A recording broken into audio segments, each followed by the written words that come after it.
Hello, everyone, and welcome back to the SWW show. I'm Mike, and today I have with me a special guest from pretty much around the globe. Anton, would you mind introducing yourself and to introduce the game we're here to talk about? Sure. Hi. Hello, this is Anton from Alien Studio. We are not your typical game developer. We are actually a 3D and visual effects studio. We do things for commercials, for movies. We've been doing this for over 20 years, and I can humbly say we are pretty good at it. So the story behind the game, or behind the developing of the game, started maybe around 2017 when we got our hands on the first HTC Vive set, and kind of saw the potential. So this is when the idea of creating our own game was created, and so yeah, the game is called Deadness, and I can give you the elevator pitch for the game. It's kind of a typical horror movie or game starting that you awake yourself in a gloomy research facility. You don't know how you got there.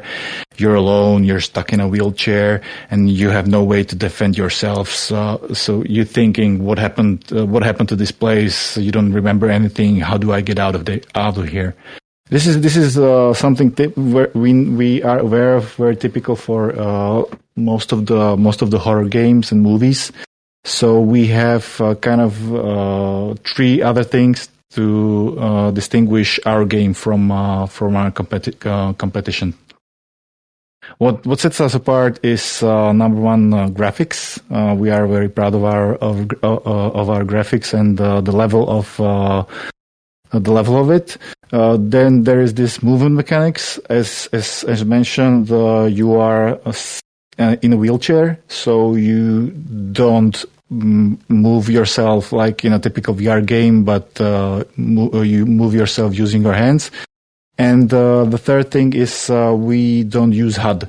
Actually, when you start the game, you don't have any health bars, any info, any inventory, nothing. Just you and the game. So what we wanted to create is the total immersion for the player.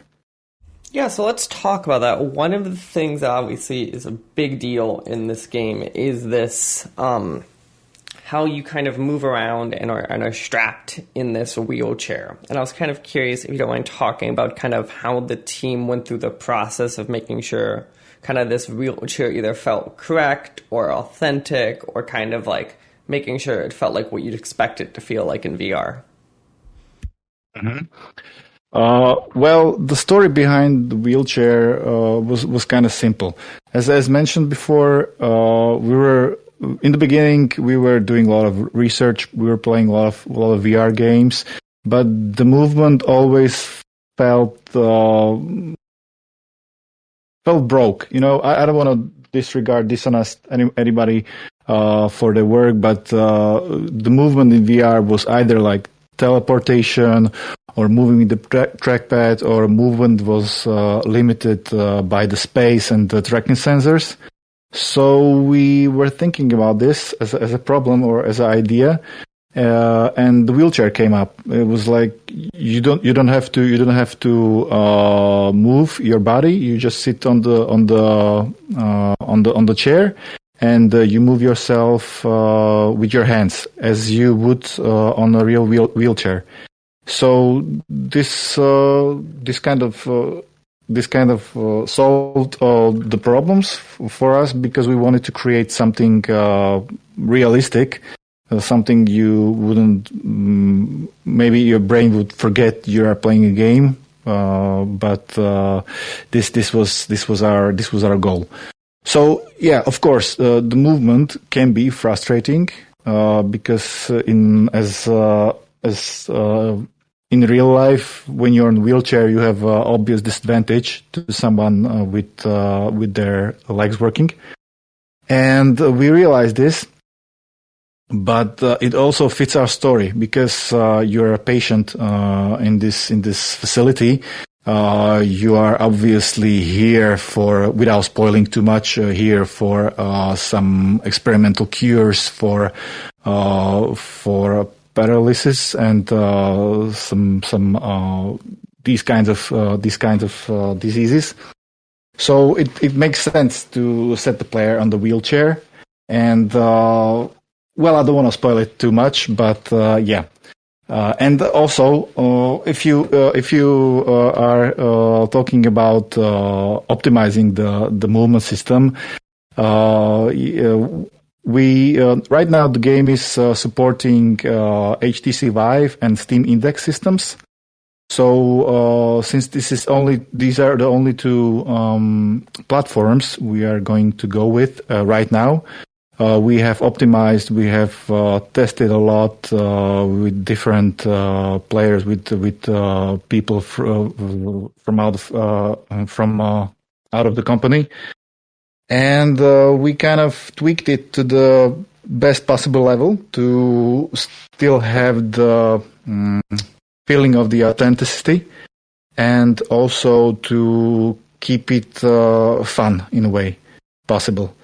So yeah, but still, we are planning to expand the game for other systems. We would like to have support for Oculus by the end of the year, but we'll see, because the problem is that the HTC Vive and Steam Index use external base stations, and this is something that Oculus doesn't have. And they have the sensors on the headset, and if you have your arms down as you would like control your wheelchair, it wouldn't recognize the hands. So this is something we have to work on, and hopefully we'll solve this by this year. Yeah, that is an interesting problem, obviously, of your hands not having that continual track thing. I just think it's interesting because Oculus in their development kit just kind of came out with their newer version of like the direct hand tracking. So it'd be interesting if you guys are able to crack the code down the road of like using your actual hands too, because obviously for a lot of people then you could kind of get that wheelchair sensation almost a little more accurate from like a hand movement too.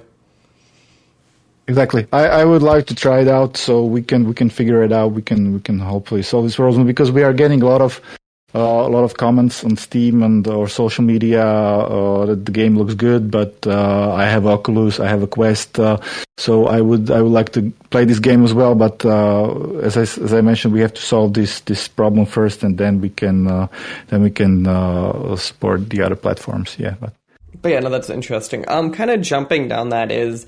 One of the things I always like to talk to about VR developers is kind of what drew them into VR, or like what problems do they want to kind of like solve or make kind of while going down this experience. Kind of two-part. Was Deadness your guys' first kind of attempt at a VR project, kind of professionally, and then kind of what was it about VR that made you want to kind of go down this road?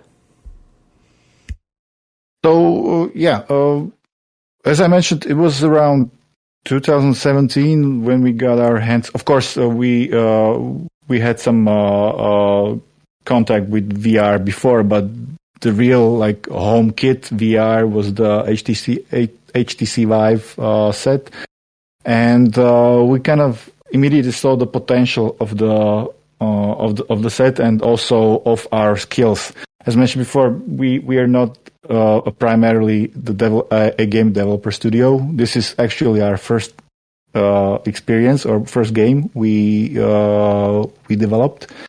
So what we wanted is to create an experience. Like to showcase our potential of our 3D and visual effects we create. So we made a few drafts, first levels, and it kind of from that point it kind of grew, and more people got on train for the game. And so this project became a little bit bigger each month, and it switched from just a project, from just an experience to a full-size game. So what we saw, a lack of was graphic-wise. In the VR, there is still a long way to go. Also, if you take Oculus Quest, if you take the Quest alone, it is not very capable of computing and rendering realistic graphics. So that's why we wanted to go with the Vive or the Index with the 5K resolutions. What we wanted to do is create realistic graphics that would immerse the player into the game more than ever. Therefore, what I also mentioned, you don't have any health bars, inventory, nothing, and kind of what is happening in front of your eyes is like the reality. We wanted to experience. We wanted to experience the players. What we want to put them in our world, And you can have like why VR is the medium for us is that you can have like 4K graphics on monitors, and everything could be crystal clear and anything. But if you put the headset on, you are well, not most, but the closest. Yeah, the closest is the word to our graphics as possible. No, that makes a lot of sense. Kind of jumping down that is, I find it interesting. So I'm assuming you've heard. So the joke in film is that the cheapest thing for a new director to make is a horror film, because how horror works. And then games kind of feel like that bouncing box a lot of ways has kind of jumped to that too of like, especially with VR, it's like, hey, if you want making a first product and you like it, like go down the horror road, because it takes usually like some level of less resources and things to make a good horror game. I'm kind of curious, is that what led you guys down wanting to do this kind of experience in horror? Or is there like other things on the team? Because obviously you're not a game team first. So I'm kind of curious why horror is the thing you guys kind of like jumped to. Okay, let me just check for a sec.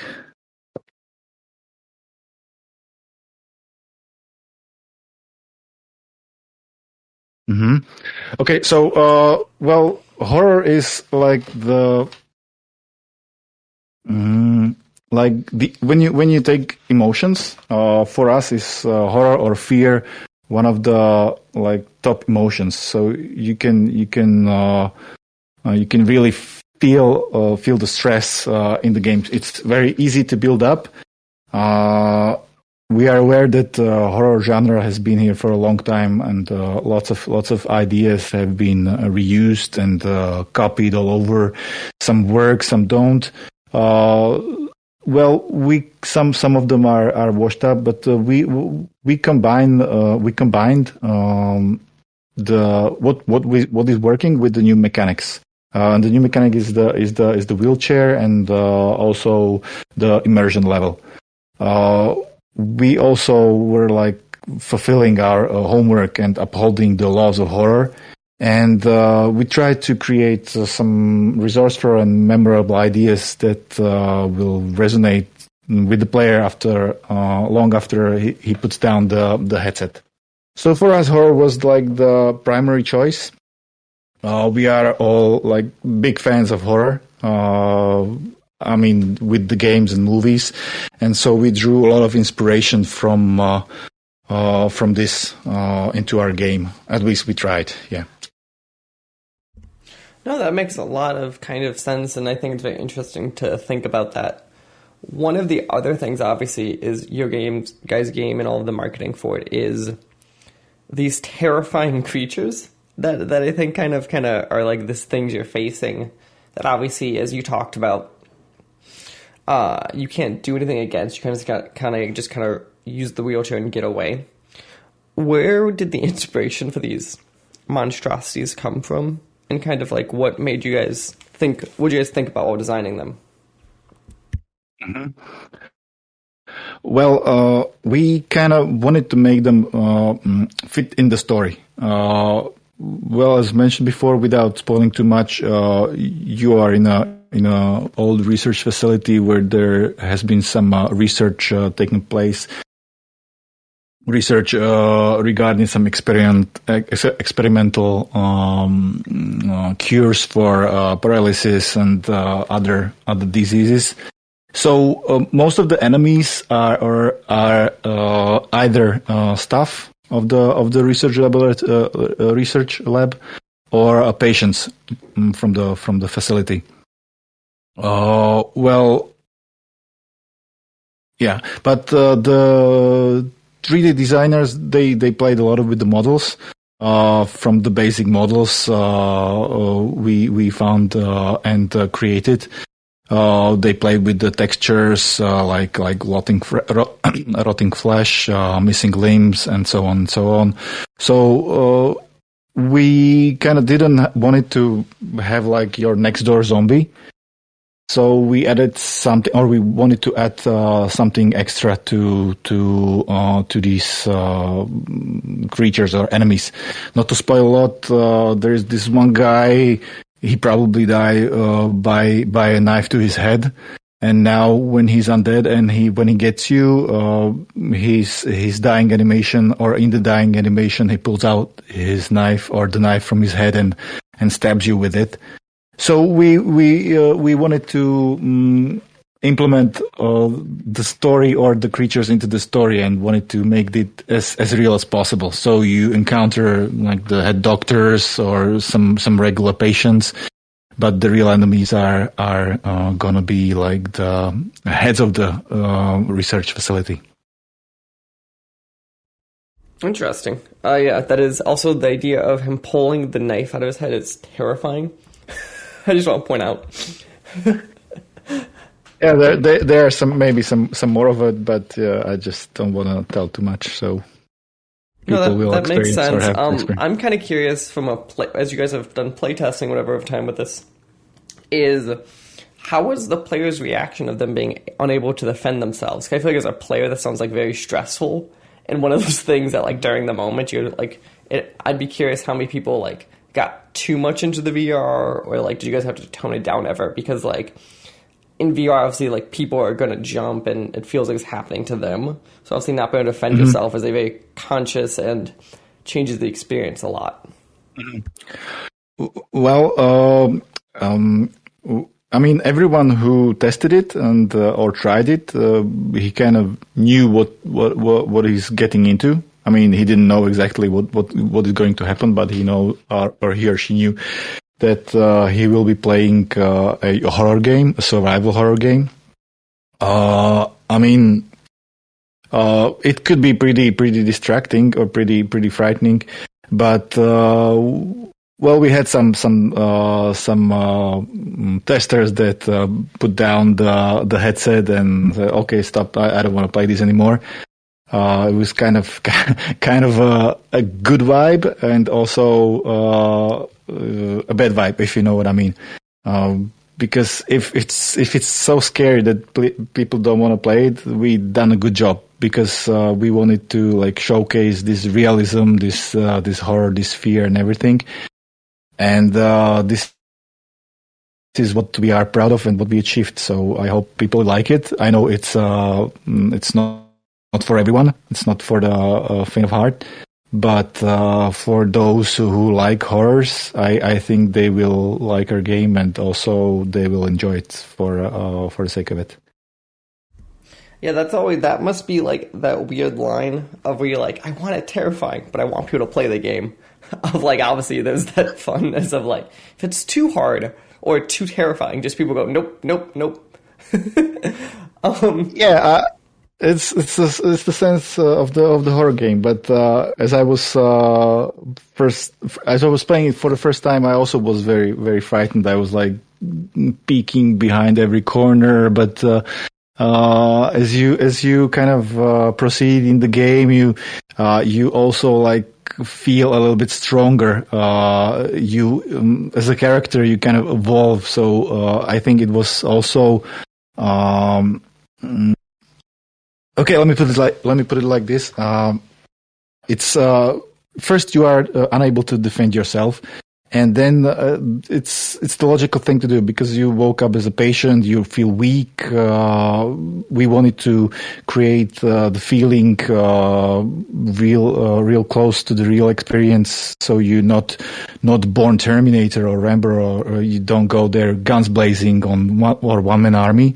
You're a regular human being, and you don't do this crazy stuff that you see on TV or in the movies. So we wanted to feel the player weak at first. He wakens from whatever procedure he took part in. He doesn't remember anything. He's on a wheelchair. He's afraid. Of course, he's gonna rather hide or run as to fight. But slowly you will learn. You will adapt. You will have to adapt. You will have to outwit your enemies, learn their weak spots, how to avoid them. And I think you could saw it in the trailer, and I can say it. There is in the later part of the game, you will get some revenge, some chance to get a revenge on some enemies. So yeah.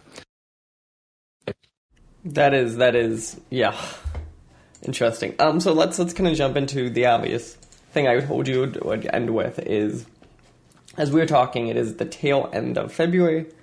I am curious, kind of, if you guys have gotten any further or announced that I didn't see any more potential release date for the project, or is it still sometime soonish? Well, actually, it's tomorrow, February 22nd. So I want to put on your Steam page right now. That does not say that, and I am blind, apparently. Okay. I scrolled down now and I see it in the announcements, but like I was just kind of looking at your like release date, and I'm like, it still says February. That's all I have. Okay, so we can say it's out now or something like that. So it's basically, as you guys hear this, it'll be out now. How much is the game selling for? Whatever currency you know on top of your head. Yeah. Your target audience is mostly North America? Yeah, mostly USD. But if there's some dollars, different standard, yeah, I could obviously switch it or whatever. Sure. So do you want me to start from beginning or? Yeah, go ahead, right ahead. Okay. So as we speak right now, the game is out, so you can go get it on Steam and on the Vive port, and it's gonna be on Steam. It's gonna be $24.90, and there is a opening discount, 22%. So I think it will be something above $20 for the game. Perfect. Well, I want to say thank you, Anton, for taking time out of your day to come talk to us. Obviously, we had our fun back and forth scheduling stuff. So I'm glad we were able to work this out. And then best of luck, and obviously everyone go check it out. It is Deadness on Steam, or on... Is it just on Steam, or is it also on... There is no store for HTC, right? It's just Steam? Yeah, there is. It's Viveport. And, Viveport, okay. Yeah, so Viveport or on the Steam store... As you said, is Deadness. You guys are Alien Studio if you're looking for it. And then worst case, obviously, as I tell anyone, if you even don't buy the game, go wishlist it. It still helps all of their fun numbers. Anton, anything else we should tell everyone on the way out? Sorry, what? Anything else that we should tell everyone about the game on the way out? Or are we good? I think we're good. Perfect. Well, thank you. This episode is partially brought to you by the Humble Choice Program. Did you know Humble Bundle has a great monthly subscription service that lets you get a ton of video games every single month? That's right, from plans range from $5 to $20 a month, you get a hold of a bunch of free games they have available to you. and you could use our code down in the description below to go and sign up. It would help our podcast and help you see what great games are available for you this month. Hello, everyone, and welcome back to one of these interview episodes of the SWW show. I'm Mike, and today I have with me a special guest from decently around the world. So to get us started, do you mind introducing yourself and the game we're here to talk about?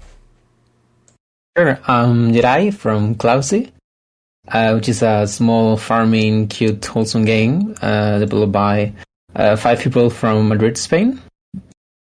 So yeah, that's basically it. Nice. So I want to start, because obviously Clouzy, as you said, is a very cute-looking, kind of like, reminds me a lot of, like, we've had these kind of, like, very interactive, like, farming or world type things. And I'm kind of curious, where did this idea of this kind of come from? Was it like you guys were playing around one day and you thought this would be something like that popped in your head? Were you playing Animal Crossing? Like, where does like kind of your idea to kind of take your take on these types of games come from? Yeah. When we first of all, I kind of feel like I need to put some context here. So we started developing the game basically as our like final year project for university.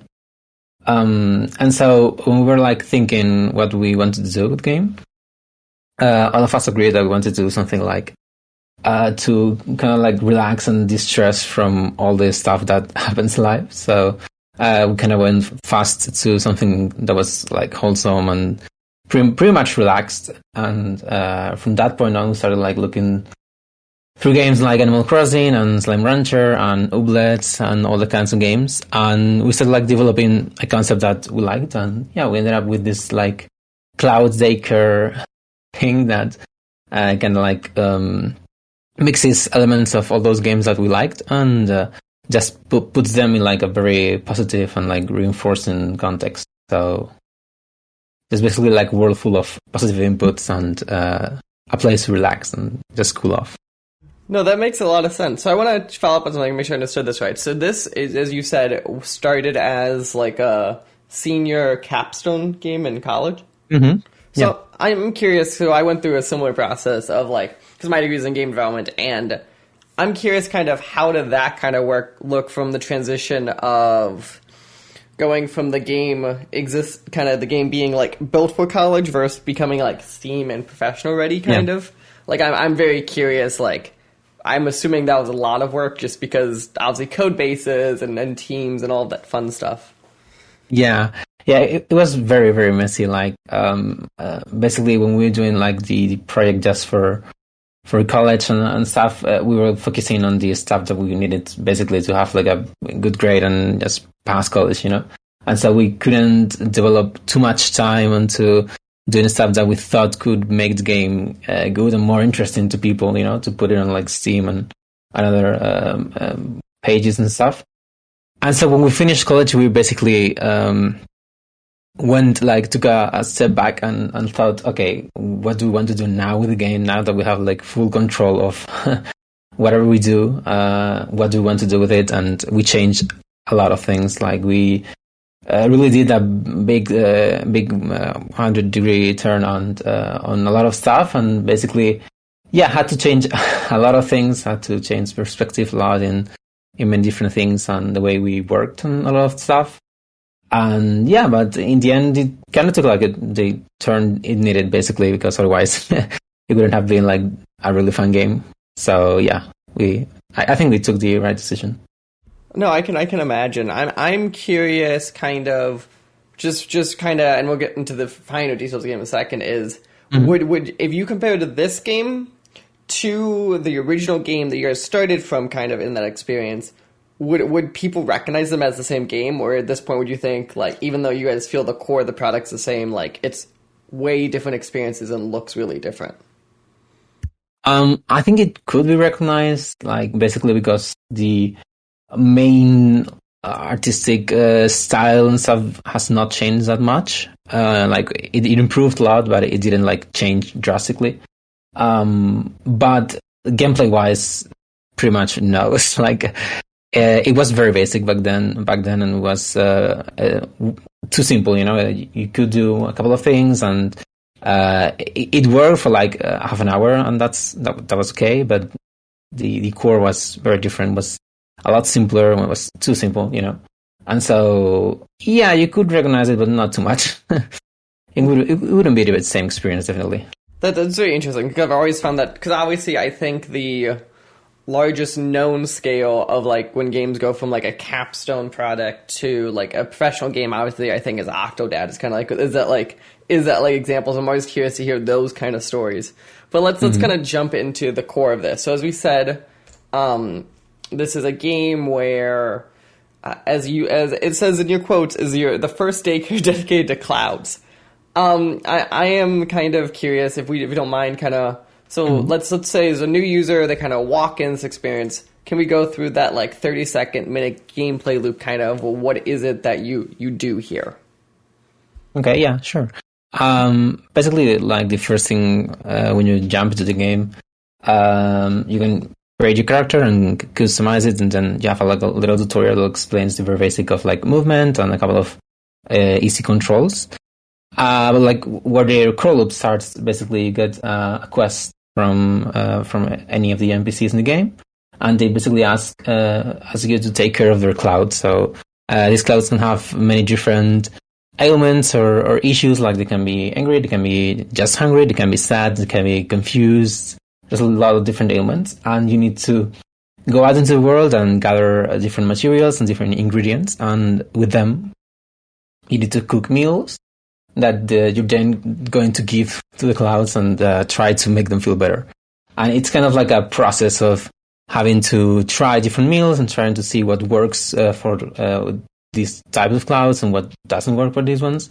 And so, yeah, that's basically once you get the cloud to be happy again, you send it back to its owner, and then you can get another quest, and you can go and get some optional quests, and you can just go out in the world and explore other different and optional stuff. So I'm curious, kind of. So obviously, as we talk about their clouds, that's kind of the whole concept of this. Why were they clouds that you guys made them versus like other types of like even like animals or a very common thing or anything like that?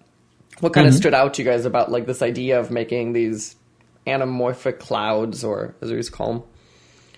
Yeah, we wanted to mainly do something that was like different. We didn't want to, because even today when you see our game, the first impression that comes to mind to a lot of people is a Slime Rancher, and so we wanted to do something that felt more different. To kind of avoid like being compared to a huge, very good selling game that's amazing, but has like a lot more resources and people behind. So I wanted to kind of like differentiate from those big games, and we liked the idea of clouds. I think it was some sort of like brainstorm process. We just started like thinking of random stuff, and I don't know, we all like clouds, and we started doing some concepts, and it looked very cute and good, and yeah, it just felt nice, because it's something, I don't know, it's something very like typical that people know and see every single day, and I do like the clouds. It's a very It's one of the things that stood out to me. I think kind of when looking at the game originally is that it being these kind of things that you just wouldn't expect, especially kind of like how I'd almost say like emotive they are, and how much you kind of see about them. When you guys were kind of going through them and stuff, is there obviously one of the things in a game like this would be like having them have like distinctive or memorable personalities? How kind of was that process going through of kind of determining what these clouds would be like? Yeah, we like thought we had a different like process of thinking what we could do, like from different types of or like motions that basically portray the clouds, And so we started trying different things, and we didn't like what we were first trying. We were trying like, I don't know, like stuff like a cat cloud and something like that, and so. These kind of mixes, and we didn't really like them. And when we like thought of doing like emotions, like basic emotions, it felt really good because it felt like something very basic, but like also something that you can really like empathize with, because the cloud is sad, and you like see its little face being sad, and we're like, oh, poor thing, So we like that. We thought like, okay, people can like empathize with it. very easily and feel bad for a little thing and try to go get something to make it feel better and stuff. So yeah, it was something fun. And I think I can imagine. It feels like whoever had the option to like really sit down and kind of do it, a lot of it like kind of just feels like something that like would just become this fun thing of like, how do you make this feel more alive? which again always is that balance act of like how alive should it feel versus like how like how much of a like not alive, because obviously these aren't real things and you guys have a limited amount of resources. I think is a valid way of saying it. Yeah. But yeah, so let's kind of dig in a bit too. So obviously there's a bunch of those clouds. I'm curious, is there one of those or two of those that stand out to you as like a favorite type of cloud, anything like that, or ones you've seen? Yeah, there's a couple that we really like. To me personally, the nervous cloud is one of the most fun because it's very different from the other ones because it's basically like a whole rainbow that's constantly changing. And it's also fun because of how it appears. So most of the clouds basically change state when something specific happens. And the universe cloud gets nervous when you feed them too much tea, which is one of the very basic foods in the game. And so we've had like a couple of people that like to spam a lot of tea to their clouds and like feed them a lot of it. And then expecting, to like, okay, it's going to be okay. And it's like, no, you can't drink like 3 cups of tea all in a row. It's like too much caffeine, like it's going to be bad for a cloud. And so it gets nervous and they like freak out a little bit, like, oh, what's going on? So I think that's one that's very fun. And also probably the one that's confused, because basically the one that's confused, you can't see how much food it needs to be okay. You just have to try until it's good. So it creates a bit of chaos, but it's also like fun to deal with, I think. So that reminds me of something I'm actually curious about then, obviously. So we're talking about these clouds, and obviously you have emotions, and you have to, as we used to talk about, like, kind of respond to them. What was kind of the thought process behind kind of that balancing act of being somewhat obvious of what the cloud wants versus when you see a new cloud and you're just like, they're crying, and the player has to blindly be like, okay, how do I solve this problem? Yeah, so we can do like a big curve on this. So basically, the very first clouds that you have, the game hints you very hard what you need to do to make them feel better. And the like most basic ones, the food that they need to be okay. It like says this food cures this state and stuff. And when you get to like the later clouds that are a bit more complex, they require more steps, and they may go through different phases until they are happy. And some of them need like very special thing, that there's a type of cloud that doesn't only need food, that also need toys, and you need to put them toys so they can play with them. And yeah, it's basically like a curve of in the beginning we're telling you very specifically what you need to do so that you can understand it and then be able to experiment a little later on when you need to do it. That's very interesting, that kind of that balancing problem. Did you guys have problems kind of when you were testing the game early on of like where you were either too direct with players and they got annoyed, or the other way around and players just felt like lost? Mm-hmm. Yeah, we've had like a lot of issues with that, because being in like an exploration game where it's one of the main key factors, and we want people to be able to test things out and just get in that mood of like exploring and trying things. It was difficult because that's something that some people like and some people don't. So we kind of had to test it out a lot and ask many different people, trying to find like a thin line between of giving a bit of information, and so that people that don't like to explore too much and that just basically want to know what to do can do it, and that people that just want to explore and don't want to know too much also can enjoy the experience. So it was a very tough line to walk, and I think we did okay, but it's probably something that could be better. Yeah, I'd definitely be one of those players. I feel like they're emotional. Like, I like the idea of a puzzle, and then very quickly it'd be like, nope, no puzzle. I want to be told what to do. Especially in a game like this where it's like, so much of it, as you said, kind of this idea of like it's purposely this like fun, playful world. Like at a certain point, my brain would just be like, okay, I'm supposed to be relaxing now. But then I have to like think there very hard, and it's like, at what point does it stop becoming kind of this relaxing thing? Mm-hmm. Yeah. Perfect. Yeah. So as we are talking, the game has been out on Steam for roughly 4-ish days or so. I'm curious, obviously, because first, congratulations on releasing a game that is mostly positive on Steam, which obviously Steam reviews help a ton. Yeah. I'm kind of curious, is there stuff that as people get into this game or stuff, is there kind of like future updates they should be expecting, or is this game kind of what you're getting is kind of like this complete kind of wrapped experience?